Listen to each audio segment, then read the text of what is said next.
नमस्कार दोस्तों, मैं अर्जुन आपका स्वागत करता हूँ स्टे बाय अर्जुन के यूट्यूब चैनल में। तो दोस्तों आज की हमारी क्लास है वैदिक सभ्यता के बारे में। जो है दोस्तों आज की हमारी पहली क्लास है। तो दोस्तों वीडियो को अंत तक जरूर देखना ताकि सभी क्वेश्चन जो है आपको आसानी से याद हो जाएं। साथ ही दोस्तों अगर आप हमारे चैनल पर पहली बार आएँ तो हमारे चैनल को भी सब्सक्राइब कर लीजिएगा, साथ ही बेल आइकन को प्रेस कर लीजिएगा ताकि हमारे आने वाले वीडियो का नोटिफिकेशन जो है आप तक पहुँचता रहे। तो चलिए दोस्तों वीडियो को स्टार्ट करते हैं। यानी आज की क्लास में हम जानने वाले हैं दोस्तों वैदिक सभ्यता के बारे में। तो यहाँ पर हम हेडिंग डालेंगे वैदिक सभ्यता। यहाँ पर हम दोस्तों हेडिंग डाल लेते हैं वैदिक सभ्यता। तो आज की जो है हमारी वैदिक सभ्यता की जो है दोस्तों पहली क्लास है, और थोड़ा बहुत जो है एक दो पॉइंट हमने इसके कल की क्लास में जो है जाने थे। जैसे हम बात करते हैं वैदिक सभ्यता। दोस्तों वैदिक सभ्यता को जो है हम दो भागों में बांट कर जो है पढ़ते हैं। पहला भाग कौन सा है? ऋग्वैदिक काल, और दूसरा है दोस्तों उत्तर वैदिक काल। ऋग्वैदिक काल की यदि बात की जाए तो इसका समय जो है 1500 BC से लेकर दोस्तों 1000 BC तक जो है रहा था।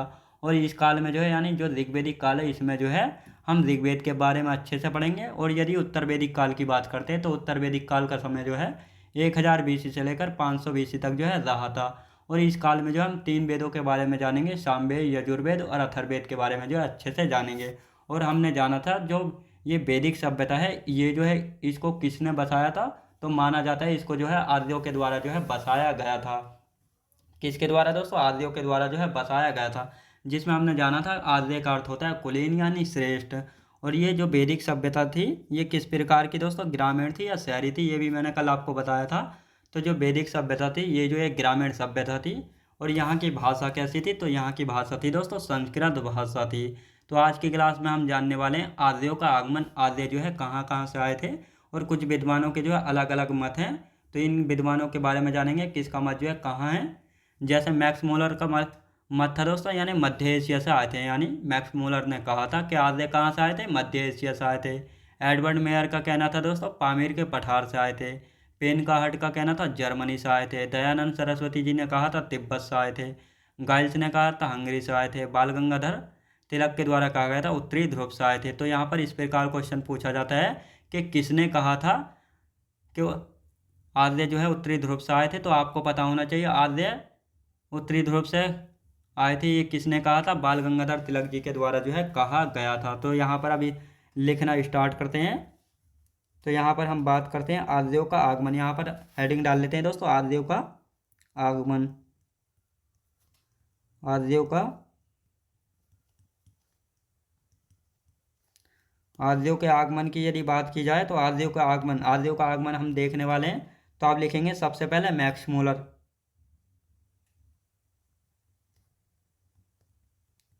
मैक्स मूलर की यदि बात की जाए तो मैक्स मूलर ने क्या कहा था? यानी मध्य एशिया से आए थे। कहाँ से? मध्य एशिया से जो है आए थे। और मैक्स मूलर के मत को जो है सबसे ज़्यादा प्रायोरिटी जो है दी गई, यानी सबसे ज़्यादा मान्यता किसके मत को दी गई? तो मैक्स मूलर के मत को जो है दी गई है। अब एडवर्ड मेयर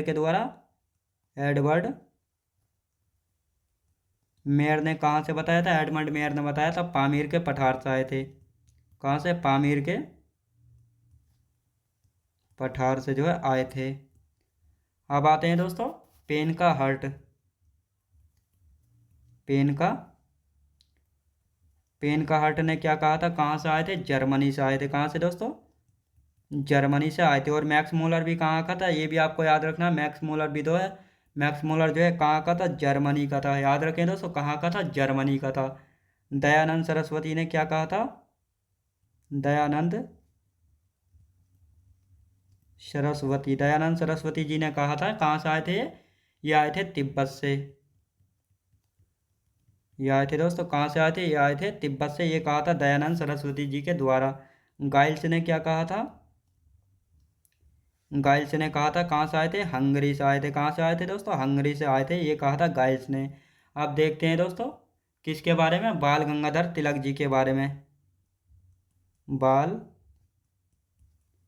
गंगाधर तिलक।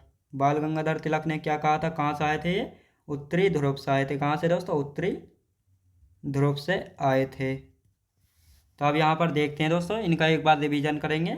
आर्यों का आगमन, तो मैक्स मूलर ने कहा था कि आर्य कहाँ से आए थे? मध्य एशिया से आए थे। और इसी को जो है सही माना जाता है कि आर्य कहाँ से आए थे? मध्य एशिया से आए थे। एडमंड मेयर ने क्या कहा था, पामीर के पठार से आए थे। पेनकाहर्ट ने कहा था जर्मनी से आए थे। दयानंद सरस्वती जी के द्वारा कहा गया था तिब्बत से आए थे। गाइल्स ने कहा था कहाँ से आए थे, हंगरी से। बाल गंगाधर तिलक जी के द्वारा कहा गया था उत्तरी ध्रुव से आए थे। तो यहाँ से इस प्रकार क्वेश्चन पूछा जाता है, किसने कहा था कि आर्य जो है उत्तरी ध्रुव से आए थे, तो आपको पता होना चाहिए बाल गंगाधर तिलक ने कहा था कि आर्य कहाँ से आए थे, उत्तरी ध्रुव से आए थे। तो इस प्रकार यहाँ से जो है क्वेश्चन बनता है। दोस्तों मैक्स मूलर के अनुसार देख लेते हैं आर्यों का आगमन, यानी मैक्स मूलर ने कहा था कि आर्य कहाँ से आए थे, मध्य एशिया से आए थे। अब जब ये मध्य एशिया से आए थे तो आर्य कहाँ कहाँ जो ये होकर आए थे इसके बारे में जान लेते हैं। आर्य मध्य एशिया से आए थे, हिंदू कुश पर्वत होते हुए भारत आए थे। जब ये भारत आए थे तो इस समय जो है दोस्तों, जब आर्य ने भारत में प्रवेश किया था तो इस समय भारत में सिंधु घाटी सभ्यता थी। तो एक मत ये कहा जाता है जब आर्य भारत में आए थे तो आर्यों ने जो है सिंधु घाटी सभ्यता के लोगों पर जो है आक्रमण किया था। तो इस प्रकार जो है सिंधु घाटी सभ्यता का जो है पतन हो गया था, यानी खात्मा हो गया था। लेकिन इस मत को जो है बहुत सारे इतिहासकार जो है नहीं मानते हैं। तो आर्यों के राजा, यानी जब सिंधु घाटी सभ्यता भी थी और आर्यों ने भी जो है भारत में प्रवेश किया था, जब आपस में ये दोनों मिले तो इनमें जो है युद्ध हुआ था और उस युद्ध का नाम था दशराज्य युद्ध। यानी आर्यों की तरफ से कौन थे, आर्यों के राजा सुदास थे और भारत की तरफ से थे 10 भारतीय राजा, और जिनकी जो है हार हुई थी। याद रखें दोस्तों, जिनकी जो है हार हुई थी। तो अब यहाँ पर इनको जो है लिख लेते हैं, यहाँ पर लिखना स्टार्ट करेंगे। मैक्स मूलर के अकॉर्डिंग, मैक्स मूलर के अनुसार, मैक्स मूलर के अनुसार आर्यों का आगमन, आर्यों का आगमन मध्य एशिया से आए थे। कहाँ से आए थे दोस्तों, मध्य एशिया से जो है आए थे। और ये मध्य एशिया से कैसे आए थे, हिंदू कुश पर्वत होते हुए आए थे। हिंदू कुश पर्वत, हिंदू कुश पर्वत होते हुए जो है कहाँ पर आए थे, ये आए थे हिंदू कुश होते हुए पर्वत, हिंदू कुश पर्वत होते हुए भारत जो है आए थे। जब इन्होंने भारत में प्रवेश किया था, यानी जब इन्होंने भारत में प्रवेश किया था तो इस समय भारत में सिंधु घाटी सभ्यता भी थी। तो आपस में जो है लिखेंगे भारत पर आक्रमण किया, इन्होंने जो है भारत पर आक्रमण किया और नीचे सिंधु घाटी सभ्यता थी, सिंधु घाटी सभ्यता। तो जब ये आपस में भिड़े तो इनके बीच जो है 10 राज्य युद्ध हुआ था। याद रखें दोस्तों, 10 राज्य युद्ध जो है हुआ था, 10 राज्य युद्ध जो है हुआ था। अब ये किन किन के बीच हुआ था ये भी हम देख लेते हैं। तो एक तरफ थे दोस्तों आर्यों के शक्तिशाली राजा, लिखेंगे आर्यों के, आर्यों के राजा, आर्यों के राजा सुदास वर्सेज 10 भारतीय राजा, 10 भारतीय राजा, 10 भारतीय राजा। अब इनमें जीत की उसकी हुई थी, तो जीत हुई थी दोस्तों राजा सुदास की जो है जीत हुई थी और 10 भारतीय राजाओं की जो है हार हुई थी। याद रखें दोस्तों, 10 भारतीय राजाओं की जो है हार हुई थी। अब यहाँ पर देख लेते हैं, यानी मैक्स मूलर के अकॉर्डिंग जो है आर्यों का आगमन कहाँ से, मध्य एशिया से होते हुए जो मध्य एशिया से आए थे, हिंदू कुश पर्वत होते हुए भारत में। जब इन्होंने भारत में प्रवेश किया था तो इस समय जो है भारत में सिंधु घाटी सभ्यता के लोग जो है रहते थे। जब ये सिंधु घाटी सभ्यता के लोग थे तो जब ये आपस में भिड़े तो इनमें जो है एक युद्ध हुआ था, जिस युद्ध का नाम था दोस्तों दशराज्य युद्ध। और ये दशराज्य युद्ध जो है किन किन के बीच हुआ था इस प्रकार भी पूछा जाता है। तो आर्यों के राजा थे एक तरफ सुदास और एक तरफ थे 10 भारतीय राजा, जिनमें से दोस्तों आर्यों के राजा सुदास की जो है जीत हुई थी और 10 भारतीय राजाओं की जो है हार हुई थी। तो एक मत तो यह है कि इस प्रकार जो है सिंधु घाटी सभ्यता का जो है अंत हुआ था, और एक मत यह है कि सिंधु घाटी सभ्यता का जो है अंत किसके कारण हुआ था, फ्लड यानी बाढ़ के कारण जो है माना जाता है। तो सबसे ज़्यादा किसको मान्यता दी जाती है, तो सिंधु घाटी सभ्यता का पतन का कारण जो है सबसे ज़्यादा माना जाता है बाढ़ यानी फ्लड को जो है माना जाता है। किसको दोस्तों, फ्लड को जो है माना जाता है। अब आते हैं दोस्तों ऋग्वेदिक काल का सामान्य जानकारी। दोस्तों सबसे पहले हम पढ़ने वाले हैं ऋग्वेदिक काल। तो अब ऋग्वेदिक काल की जो है सामान्य जानकारी देख लेते हैं पहले।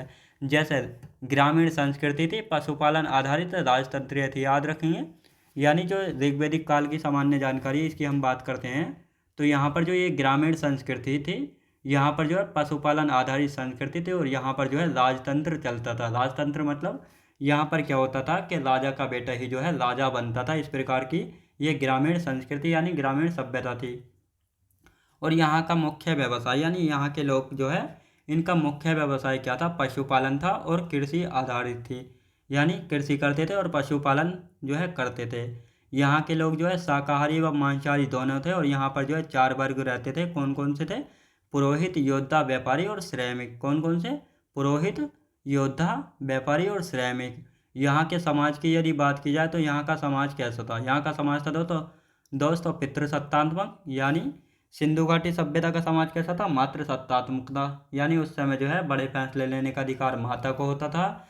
लेकिन अब जैसे ही ये वैदिक सभ्यता शुरू हुई, यहाँ पर समाज कैसा हो गया? पितृसत्तात्मक, यानी बड़े फैसले लेने का घर परिवार में किसको अधिकार मिल गया था? पिता को। यहाँ पर बाल विवाह होता था, वैदिक सभ्यता में नहीं होता था। दहेज प्रथा चलती थी, बिल्कुल चलती थी। पर्दा प्रथा थी, नहीं थी। सती प्रथा नहीं थी। जाति व्यवस्था थी, हाँ थी, लेकिन कर्म आधारित थी। यहाँ पर जाति व्यवस्था थी लेकिन कर्म आधारित थी, ना कि जन्म आधारित, यानी कर्म के आधार पर जो है यहाँ पर जाति व्यवस्था थी। और आगे बढ़ते बढ़ते जो है उत्तर वैदिक काल में जो है एक जन्म आधारित जो है हो जाती है जाति व्यवस्था। और यहाँ पर जो है दोस्तों विधवा पुनर्विवाह जो है होता था, यानी यहाँ पर कहा गया कि देवर के साथ जो है शादी कर सकती थी कोई भी महिला, याद रखेंगे। और यहाँ पर विवाह की यदि बात की जाए तो यहाँ पर अंतरजातीय विवाह होता था और नियोग प्रथा से जो है विवाह होता था। अंतरजातीय विवाह की यदि बात करते हैं तो अंतरजातीय विवाह जो है 2 प्रकार से होता था, एक अनुलोम और प्रतिलोम। अनुलोम की यदि बात की जाए तो इसमें लड़का जो है उच्च वर्ग का यानी ऊंची जाति का होता था, लड़की निम्न वर्ग की यानी छोटी जाति की होती थी। प्रतिलोम की यदि बात करते हैं तो प्रतिलोम में लड़की जो है उच्च वर्ग यानी ऊंची जाति की होती थी और लड़का जो है निम्न वर्ग यानी छोटी जाति का जो है होता था। अब इनको जो है यहाँ पर लिखेंगे और फिर आपको जो है अच्छे से समझाऊंगा। तो यहाँ पर हम हेडिंग डाल लेते हैं दोस्तों, ऋग्वैदिक काल की सामान्य जानकारी लिखेंगे। ऋग्वैदिक काल की सामान्य जानकारी। तो ऋग्वैदिक काल की सामान्य जानकारी की यदि बात करते हैं तो यहाँ पर हम देखेंगे ग्रामीण संस्कृति लिखेंगे। ग्रामीण संस्कृति थी पशुपालन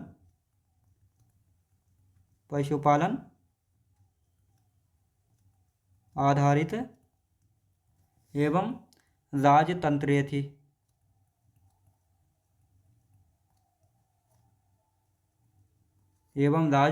याद रखें दोस्तों, एवं राजतंत्रीय थी। अब बात करते हैं यहाँ का मुख्य व्यवसाय। मुख्य व्यवसाय क्या था दोस्तों? यहाँ पर मुख्य व्यवसाय था पशुपालन, यानी पशुपालन ही जो है इनका मुख्य व्यवसाय था। अब बात करते हैं यहाँ के लोग कैसे थे, शाकाहारी व मांसाहारी दोनों। तो लिखेंगे शाकाहारी एवं मांसाहारी दोनों थे वैदिक सभ्यता के लोग, याद रखेंगे। अब यहाँ पर जो है 4 वर्ग रहते थे। कौन कौन से 4 वर्ग जो है रहते थे? तो लिखेंगे पुरोहित,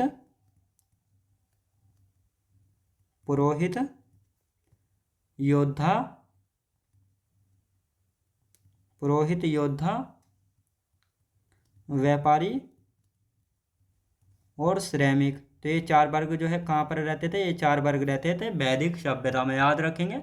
अब यहाँ की बात करते हैं, यहाँ का समाज कैसा था। यहाँ के समाज की यदि बात की जाए तो समाज कैसा था? पितृसत्तात्मक था, लिखेंगे पितृसत्तात्मक, यानी यहाँ का समाज था दोस्तों पितृसत्तात्मक। अब यहाँ की बात करते हैं, यहाँ पर क्या बाल विवाह होता था? बाल विवाह होता था? नहीं होता था, याद रखें दोस्तों। यहाँ पर जो है बाल विवाह जो है नहीं होता था। दहेज प्रथा चलती थी, बिल्कुल चलती थी। दहेज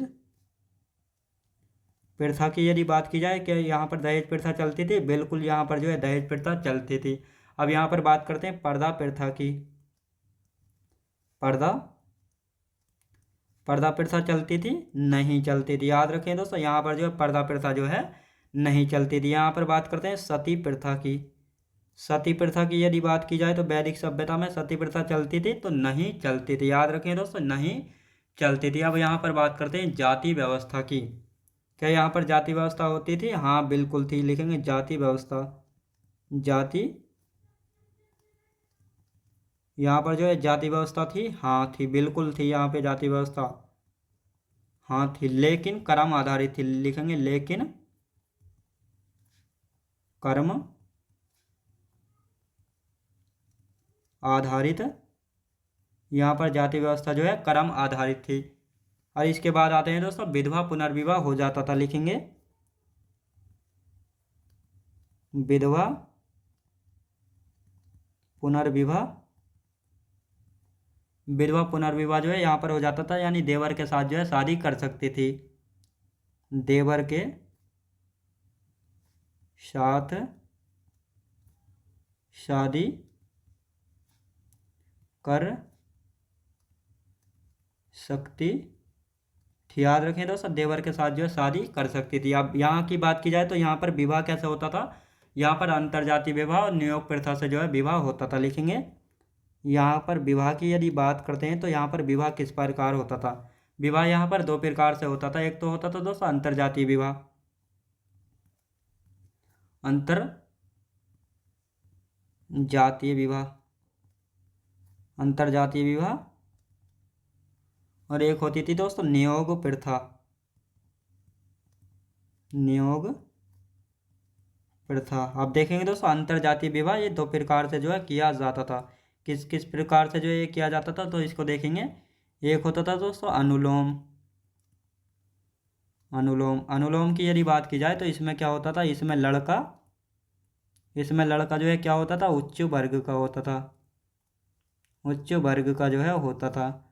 और यदि लड़की की बात की जाए, लड़की होती थी निम्न वर्ग की। याद रखें दोस्तों, लड़की होती थी निम्न वर्ग की। अब यहाँ पर बात करते हैं प्रतिलोम की। प्रतिलोम में किस प्रकार होता था? लिखेंगे प्रतिलोम। प्रतिलोम में जो है किस प्रकार विवाह होता था? तो इसमें हम बात करते हैं लड़की उच्च वर्ग की जो होती थी, और लड़के की यदि बात करते हैं तो इसमें लड़का निम्न वर्ग का जो है होता था। इसमें लड़का जो है निम्न वर्ग का जो है होता था। अब इसका एक बार जो है रिवीजन करेंगे ताकि सभी कुछ जो आपको अच्छे से याद हो जाए।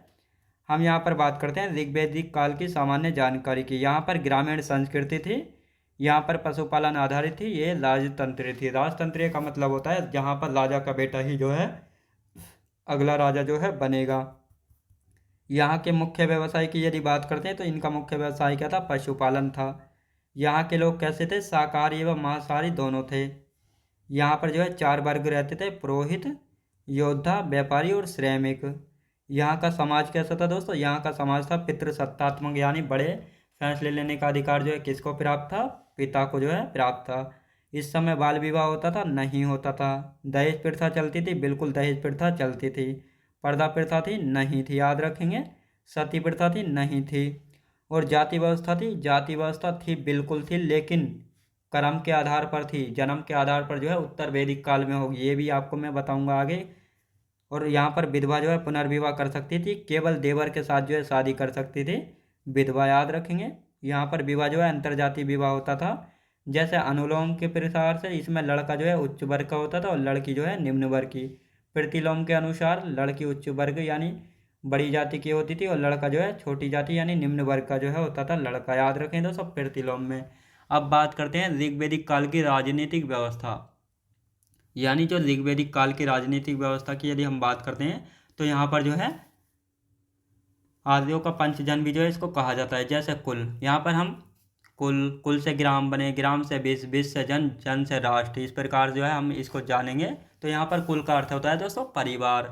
परिवार, कुल का मतलब है परिवार। बहुत सारे परिवार जो है क्या बनाते हैं मिलकर? ग्राम यानी गांव जो है बनाते हैं। बहुत सारे गांव मिलकर क्या बनाते हैं? एक विश्व यानी एक विकास खंड का जो है यानी जिले का जो है निर्माण करते हैं। और बहुत सारे जिले मिलकर जो है किसका निर्माण करते हैं? राज्य का। और बहुत सारे राज्य मिलकर क्या करते हैं? एक देश का निर्माण, एक राष्ट्र का निर्माण जो है करते हैं। तो इस प्रकार हम जानने वाले हैं। तो यहाँ पर हम हेडिंग डालेंगे दोस्तों, ऋग्वैदिक काल की राजनीतिक व्यवस्था। हेडिंग डाल लेते हैं, ऋग्वैदिक काल की राजनीतिक व्यवस्था। ये हो गई दोस्तों ऋग्वैदिक काल की राजनीतिक व्यवस्था। राजनीतिक व्यवस्था की यदि बात की जाए तो सबसे छोटी इकाई कौन सी है इन पांचों में, तो यहाँ पर लिखेंगे, यहाँ पर सबसे छोटी इकाई हो जाती है दोस्तों कुल। कुल की यदि बात करते हैं दोस्तों, कुल का अर्थ क्या होता है, कुल का अर्थ होता है परिवार। यानी एक कुल का क्या अर्थ है दोस्तों, परिवार।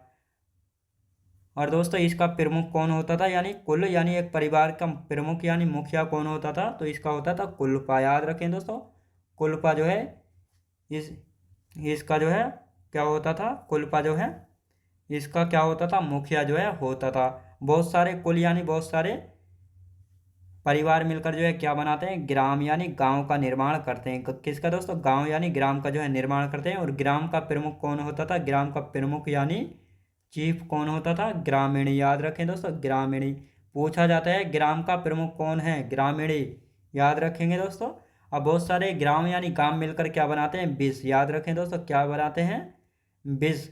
विश का प्रमुख की यदि बात करते हैं, विश का प्रमुख यानी चीफ कौन होता था, विशपति। याद रखें दोस्तों, विशपति जो है कौन होता था, ये होता था इसका प्रमुख, किसका, विश का जो है प्रमुख होता था। बहुत सारे विश विश मिलकर क्या बनाते हैं, जन का निर्माण करते हैं। और बहुत सारे जन किसका निर्माण करते हैं, राष्ट्र का। यहाँ पर पूछा गया है जन का प्रमुख कौन था, जन का प्रमुख यानी चीफ कौन होता है, तो इसका होता है दोस्तों राजा या राजन। याद रखें दोस्तों, राजा या राजन जो है ये किसका चीफ होता है, यानी प्रमुख होता है, ये होता है जन का। और ये जो है सबसे महत्वपूर्ण है। याद रखें दोस्तों, यह है इकाई जो है सबसे महत्वपूर्ण है, इसमें कई बार पूछा गया है। अब लिखेंगे बहुत सारे जन मिलकर क्या बनाते हैं, राष्ट्र का निर्माण करते हैं। किसका दोस्तों, राष्ट्र का निर्माण करते हैं। और यह है जो है सबसे बड़ी इकाई, ये है सबसे बड़ी इकाई। याद रखें दोस्तों, यह है जो है सबसे बड़ी इकाई, ये भी आपको याद रखना है। लेकिन पूछा जाए सबसे महत्वपूर्ण इकाई कौन सी है, यहाँ पर पूछा जाए सबसे महत्वपूर्ण इकाई कौन सी है, तो सबसे महत्वपूर्ण इकाई हो जाती है जन। सबसे महत्वपूर्ण इकाई, सबसे महत्वपूर्ण इकाई की बात करते हैं तो कौन सी हो जाती है, जन जो है सबसे महत्वपूर्ण इकाई है। और सबसे बड़ी इकाई की यदि बात की जाए तो राष्ट्र सबसे बड़ी इकाई है। और सबसे छोटी इकाई की यदि बात की जाए तो सबसे छोटी इकाई कौन सी है, सबसे छोटी इकाई। सबसे छोटी इकाई की यदि बात करते हैं यानी सबसे छोटी इकाई कौन सी है, कुल जो है सबसे छोटी इकाई है। सबसे बड़ी इकाई कौन सी है, राष्ट्र है। और सबसे महत्वपूर्ण इकाई कौन सी है दोस्तों, सबसे महत्वपूर्ण इकाई है जन। याद रखेंगे। अब आर्यों का इसको जो है यानी इनको जो है आर्यों का पंचजन भी जो है कहा जाता है। याद रखेंगे, यानी आर्यों का पंचजन, आर्यों का पंचजन। ये पूछा गया है कि आर्यों का पंचजन किनको कहा जाता है, इसको लिखो। तो पहली इकाई यानी आर्यों के पंचजन में जो है कौन कौन सी इकाई आती है, इस प्रकार यहाँ से क्वेश्चन बनेगा। तो पहले है कुल, कुल से ग्राम, ग्राम से विश, विश से जन और जन से राष्ट्र। और इनके जो है प्रमुख भी आप लोग याद रख लेंगे।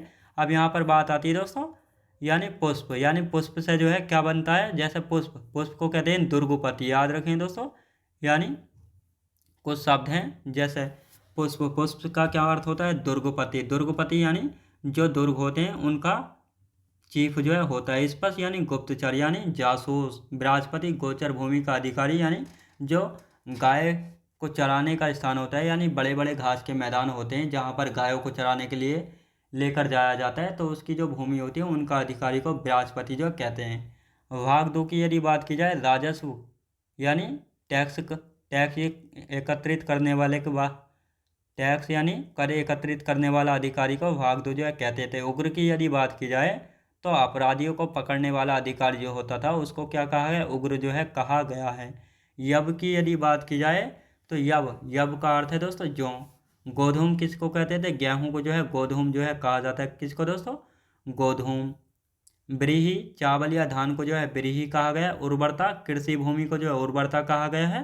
और अघन्या किसको कहा, गाय को जो है अघन्या कहा गया है। गविष्टि, गाय की खोज या युद्ध, यानी गाय की खोज या युद्ध के लिए जो है गविष्टि। याद रखें दोस्तों, गविष्टि शब्द का जो है प्रयोग किया गया है। और इनका प्रिय देवता कौन था, इंद्र।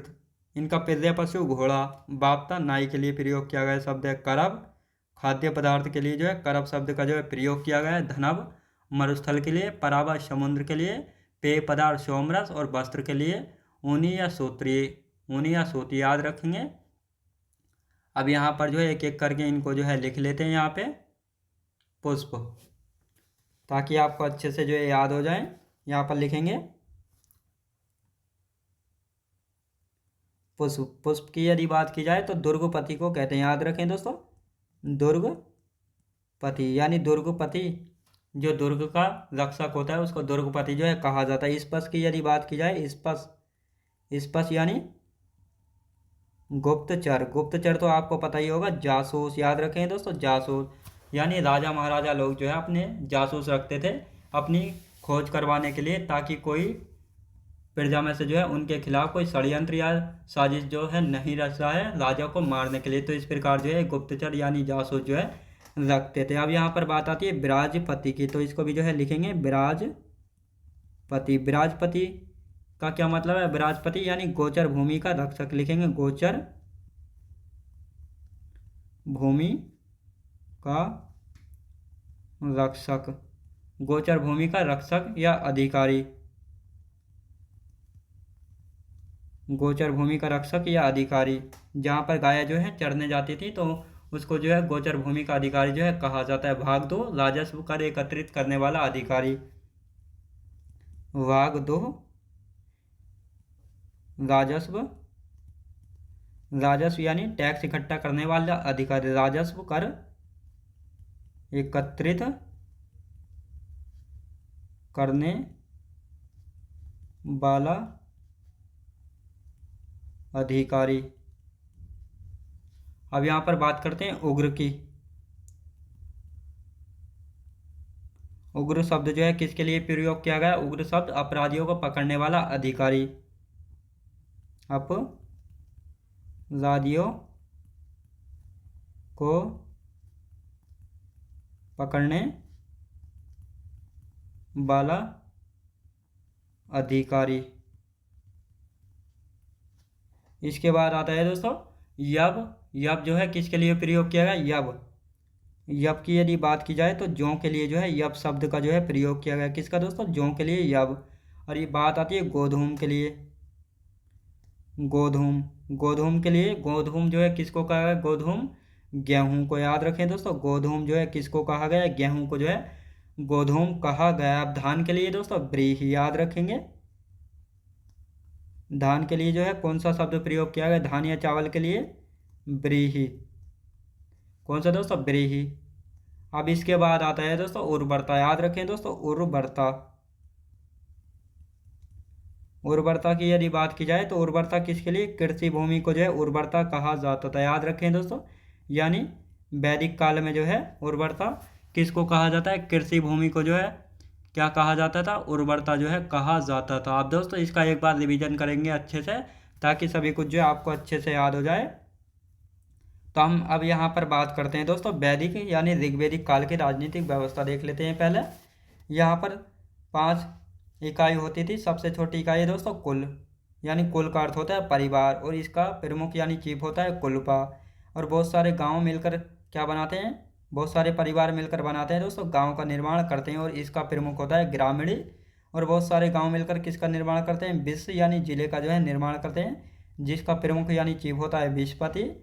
और बहुत सारे विश्व किसका निर्माण करते हैं, जन, यानी दोस्तों एक राज्य का निर्माण करते हैं। जिस प्रकार बहुत सारे जिले मिलकर जो है एक राज्य का निर्माण करते हैं, और इसका प्रमुख होता था राजा या राजन। राष्ट्र की यदि बात की जाए तो सबसे बड़ी इकाई थी, और जन जो है सबसे महत्वपूर्ण इकाई है, और सबसे छोटी इकाई है दोस्तों कुल। याद रखेंगे। और इनको जो है आर्यों का पंचजन भी जो है कहा गया, यानी इनको जो है आर्यों का पंचजन जो है कहा गया है। यहाँ पर पुष्प की यदि बात की जाए, दुर्गपति के लिए जो है प्रयोग किया गया शब्द है। स्पष्ट किसके लिए प्रयोग किया जाता था, गुप्तचर के लिए। विराजपति, गोचर भूमि का अधिकारी जो रक्षक होता था उसके लिए विराजपति। भाग 2, जो राजस्व कर एकत्रित करने वाला अधिकारी था उसके लिए वाग्दो शब्द प्रयोग किया जाता था। उग्र के लिए दोस्तों, यहाँ पर उग्र की यदि बात की जाए तो अपराधियों को पकड़ने वाले अधिकारी को उग्र कहा जाता था। यब, जौ के लिए जो है यब शब्द का जो है प्रयोग किया गया था। गोधूम किसके लिए, गेहूं के लिए प्रयोग किया गया शब्द है। व्रीहि धान या चावल के लिए। उर्वरता कृषि भूमि को जो है कहा जाता था। याद रखेंगे। तो दोस्तों मैं उम्मीद करता हूँ आपको वीडियो क्वालिटी, कंटेंट वगैरह सभी कुछ आपको पसंद आया होगा। पसंद आया तो लाइक शेयर और सब्सक्राइब करना बिल्कुल भी ना भूलें। साथ ही दोस्तों अगर आप हमारे चैनल पर पहली बार आए तो हमारे चैनल को भी जो है सब्सक्राइब कर लीजिएगा। चलिए दोस्तों मिलते हैं नेक्स्ट वीडियोज़ में।